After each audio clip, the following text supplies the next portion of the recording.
tener la certeza de serlo. Los que son salvos, pero no tienen la seguridad, son creyentes que viajan al cielo en segunda clase. Es como manejar su coche con los frenos puestos. Nuestro mensaje de hoy es cómo estar absolutamente seguro. Pastor Rogers, ¿puede alguien estar absolutamente seguro de ser salvo? Absolutamente. Acompáñenos. Sabe, Dios no nos debe explicaciones y de todos modos no nos servirían de nada. Porque si Él nos la diera, no entenderíamos. Así que no le pida explicaciones. Eso sería como pedirle a Einstein que explicara algo a su perro. Usted no va a entender los caminos de Dios porque sus caminos no son nuestros caminos. Nosotros confiamos y obedecemos. No vivimos por explicaciones, sino por promesas. Amén. Y una de las grandes promesas es que nosotros podemos saber con absoluta certeza que somos salvos, nacidos de lo alto y que vamos rumbo al cielo. Y si usted no es salvo, necesita salvarse para que lo sepa. Y si usted es salvo, debería saberlo. Alguien dijo, si usted pudiera salvarse y no saberlo, podría perderse y no darse cuenta.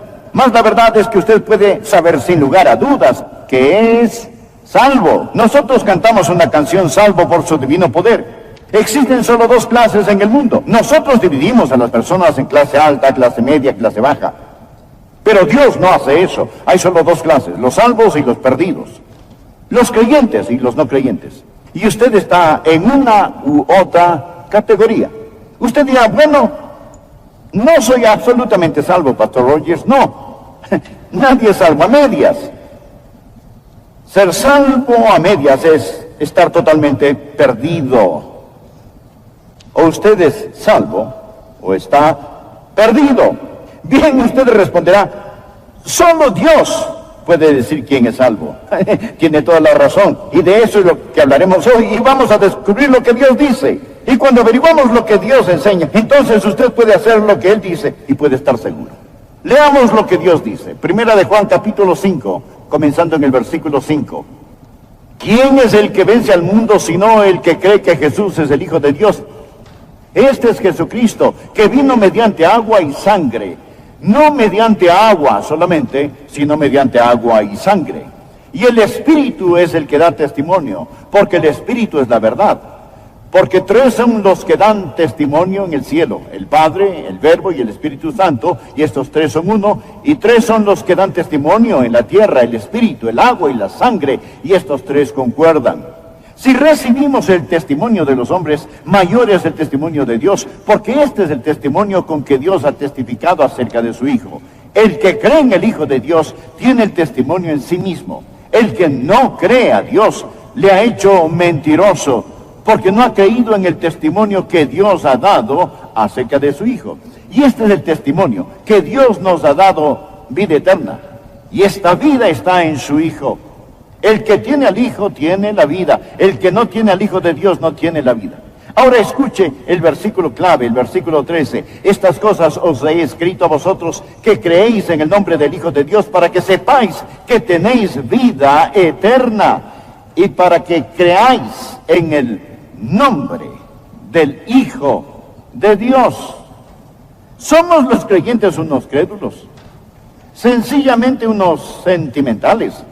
¿O poseemos bases para nuestra creencia?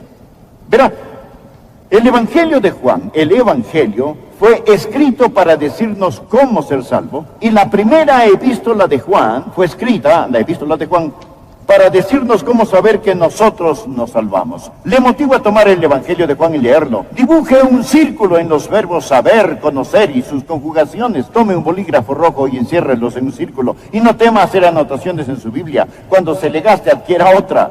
Y si usted tiene una Biblia que está hecha pedazos, usted tendrá una vida que no. Verá, solo dibuje un círculo cuando encuentre la palabra saber, conocer y sus conjugaciones. Descubrirá que éstas se repiten unas 33 veces. En los 5 capítulos.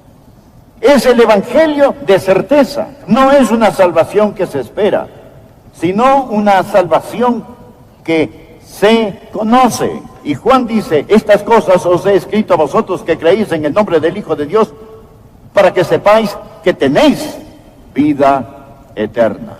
¿No sería maravilloso para usted decir, alabado sea Dios, yo sé, porque sé, no importa lo que pase, he nacido de lo alto y voy rumbo al cielo?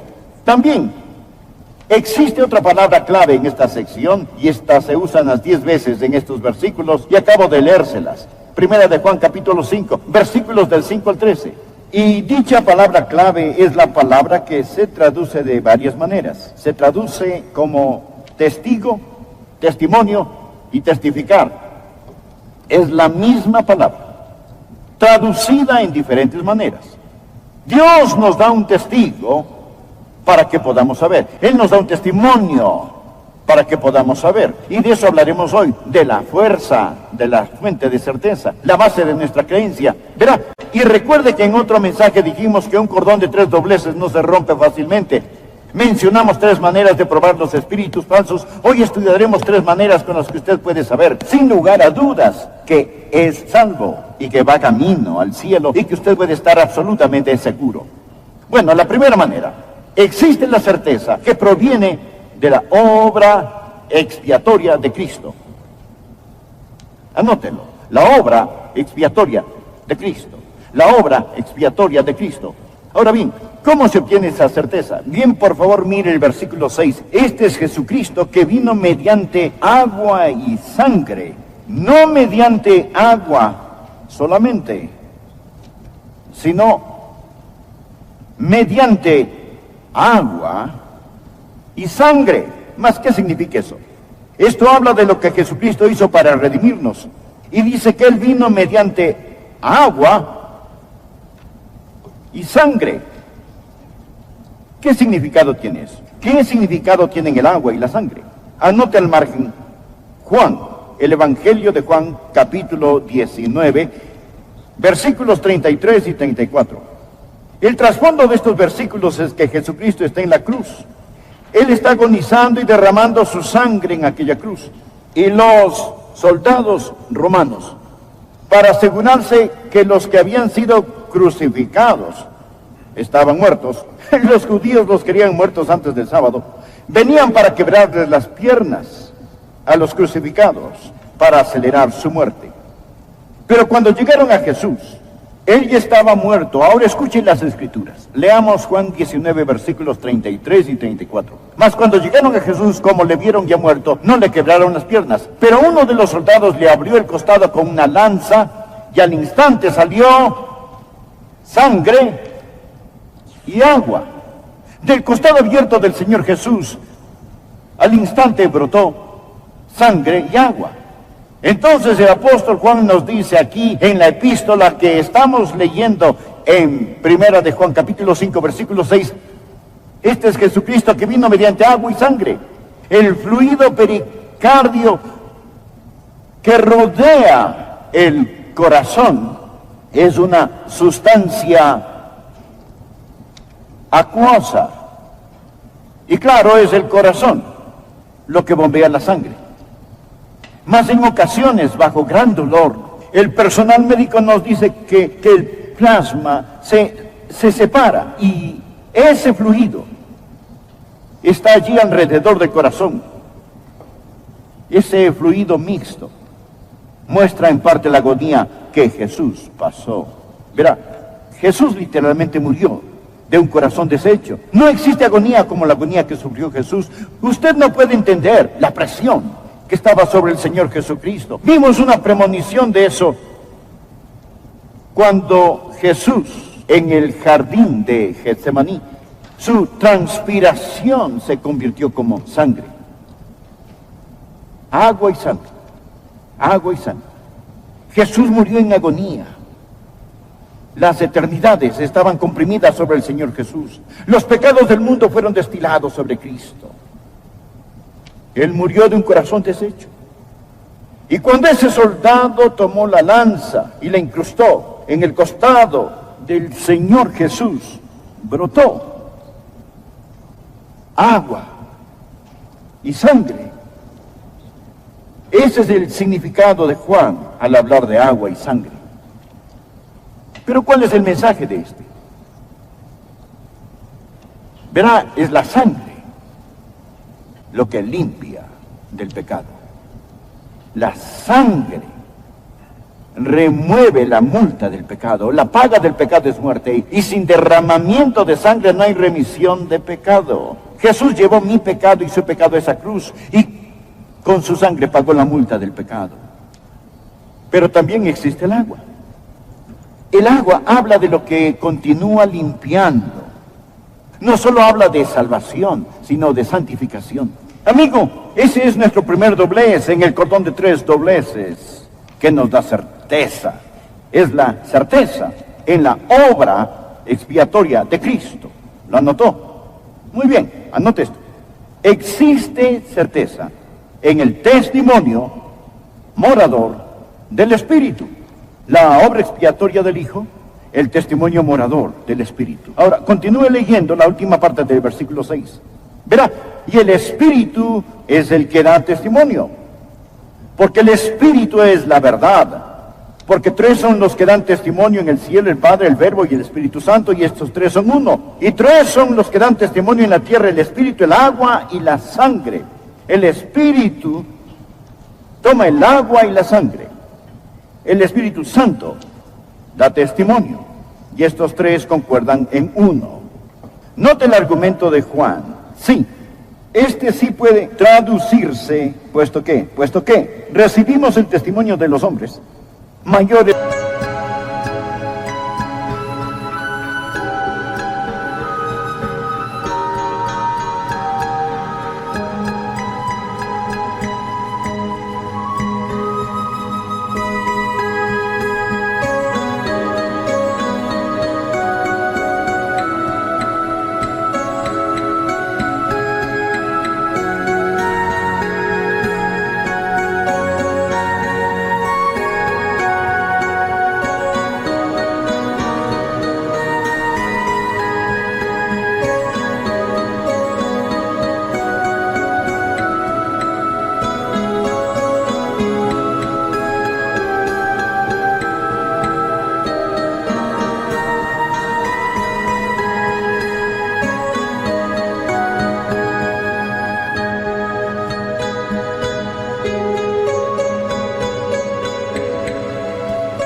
Es el testimonio de Dios, porque este es el testimonio con que Dios ha testificado acerca de su Hijo. El que cree en el Hijo de Dios tiene el testimonio en sí mismo. Ahora, ese es el testimonio morador. Verá, usted tiene la obra expiatoria, mas el Espíritu Santo toma la obra expiatoria y testifica de esta. Él le da testimonio a usted internamente. Entonces, ¿cuál es el ministerio del Espíritu Santo? Jesús enseñó, Él tomará de lo mío y os lo hará saber. Y note lo que dice en el versículo 9. Si recibimos el testimonio de los hombres, mayor es el testimonio de Dios. Cree a los hombres. Usted recibe el testimonio de hombres todo el tiempo. Cuando va a un restaurante, confía en la gente al comer y se requiere más fe cada día. Cuando usted está en un edificio, usted confía que los ingenieros que lo diseñaron lo hayan hecho para que no se caiga. A menudo lo he pensado. Usted aborda un avión para volar a otro continente y usted se sienta. Usted nunca ha visto al piloto, ni lo conoce, ni nunca ha examinado ese avión. Él acelera al máximo esos motores y él va a volarle a través de ese charco. Eso es fe. Usted va donde el doctor y él le escribe una receta médica que ni él ni el farmacéutico puede leer. Y ese farmacéutico toma unas píldoras del estante, las pone en un frasco, usted se las lleva y las toma. Escuchen, nosotros recibimos el testimonio de los hombres diariamente. Así lo hacemos. Usted dirá, bueno, es difícil vivir por la fe. Usted vive por fe todos los días de su vida. Usted pone su fe en hombres cuyo aliento está en su nariz. Sí, recibimos el testimonio de los hombres. Mayor es el testimonio de Dios. Los hombres pueden mentir. El Espíritu Santo es verdad. En primer lugar, el Espíritu Santo nos da testimonio a nosotros. Esa es la razón por la cual nunca me conmueve cuando alguien dice, yo no puedo creer. Es una mentira. Si usted desea creer, el Espíritu Santo le equipará para que crea. Jesús no dijo, usted no puede venir a mí, sino, no queréis venir a mí. Verá, es porque el Espíritu Santo de Dios, cuando la palabra de Dios es predicada, el Espíritu Santo de Dios da testimonio con esta. Primeramente le testifica a usted, y luego no solo le testifica a usted, sino que testifica en usted. Por favor, mire la primera parte del versículo 10.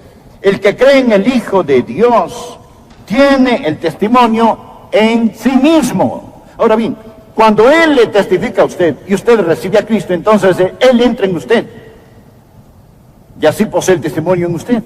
¿Cuál es el testimonio del Espíritu Santo? Quiero que ponga atención. El testimonio del Espíritu Santo no es un sentimiento emocional. Si no lo entiende, no entenderé el mensaje. La mayoría piensa que el testimonio del Espíritu Santo es un tipo de sentimiento emocional, como los escalofríos. Usted dirá, sé que soy salvo porque lo siento. Entonces la seguridad de su salvación va a ir de arriba abajo según la condición de su hígado. Si usted vive según las emociones, va a ser una montaña rusa emocional. No. El testimonio del Espíritu es más profundo que las emociones. El Espíritu de Dios le testifica a usted que usted le pertenece a Él. El que tiene al Hijo de Dios tiene el testimonio en sí mismo. Verá, y sabe, en tantas ocasiones tratamos que todos los demás tengan el mismo tipo de experiencia emocional que nosotros tenemos. Recuerda lo que nuestro Señor enseñó en Hechos 1:8. Recibiréis poder cuando haya venido sobre vosotros el Espíritu Santo y me seréis testigos. Cuando usted tiene la seguridad de su salvación, la salvación que se conoce, es mucho más fácil ser un testigo porque, como el apóstol dijo, nosotros somos testigos suyos de estas cosas. Y también el Espíritu Santo, el cual ha dado Dios a los que le obedecen.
no estoy dependiendo en la elocuencia ni en la lógica, no estoy dependiendo en esas cosas para persuadirlo. Y esa es la razón por la cual antes de predicar me arrodillé y oré y dije, oh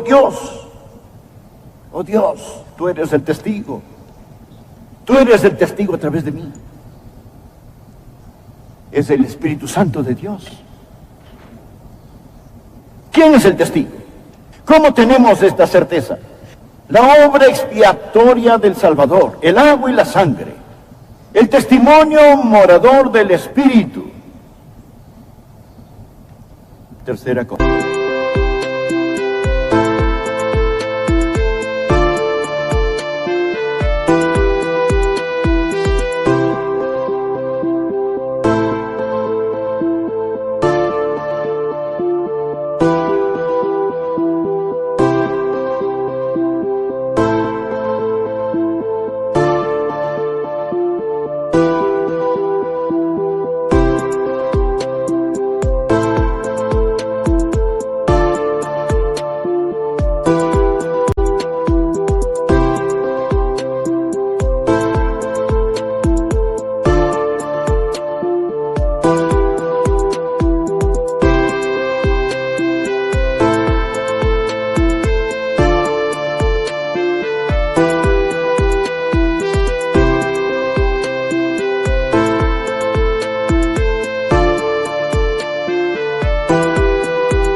Recuerde que un cordón de 3 dobleces no se rompe fácilmente. La obra expiatoria del Salvador, el testimonio del Espíritu, y aquí está el tercer doblez, la palabra del Padre. La palabra del Padre. Allí usted ve aquí está el Padre. El que no cree a Dios le ha hecho mentiroso, porque no ha creído en el testimonio que Dios ha dado acerca de su Hijo. Y este es el testimonio, que Dios nos ha dado vida eterna, y esta vida está en su Hijo. El que tiene al Hijo tiene la vida, el que no tiene al Hijo de Dios no tiene la vida. Ahora, subraye esta próxima frase: estas cosas os he escrito a vosotros. Esta es, amigos, la palabra escrita, que creéis en el nombre del Hijo de Dios, para que sepáis que tenéis vida eterna. Ahora, Dios nos dio un registro. Dios nos dio la Biblia. Este es el registro. Estas cosas os he escrito a vosotros. No está gozoso de tener la Biblia, dígame. Porque ¿de dónde aprendimos acerca del agua y la sangre? ¿Dónde aprendimos acerca del testimonio del Espíritu? Lo aprendimos de la palabra de Dios. Este es el cordón de 3 dobleces. No se rompe fácilmente. Dios nos dio su palabra. La fuente de su vida es Jesús. La sustancia de su vida es Jesús. Y por consiguiente la seguridad de su vida es Jesús. Note el versículo 13. Estas cosas os he escrito a vosotros que creéis en el nombre del Hijo de Dios, para que sepáis que tenéis vida eterna. Amigo, ahora, note, él dice, estas cosas os he escrito para que sepáis. Así que la seguridad de su vida es el Señor Jesucristo. Bien, suponga que usted y su esposa reportan los impuestos sobre la renta juntos. El auditor viene y les dice, sus papeles no valen. Ustedes no han demostrado estar casados. Usted responde, bueno, yo sé que estamos casados. No, deseo prueba de que están casados. Y usted le explica cómo recuerda el día como si fuera ayer. Yo estaba de pie ante el altar con Joyce.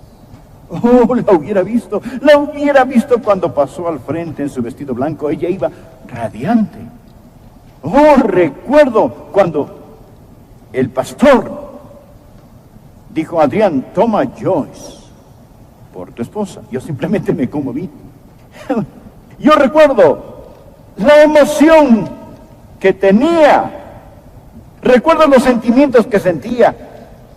Señor, le puedo hablar del gozo y el compromiso hacia ella en mi corazón.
Y él contestará, mire, me alegra que usted tuvo esa experiencia y que se sienta así, pero para nuestro récord, eso no cuenta, no importa cómo usted se sienta.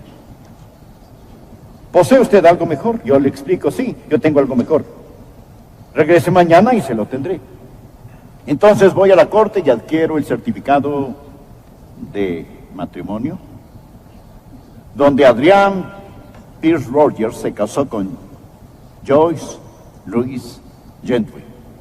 Firmado,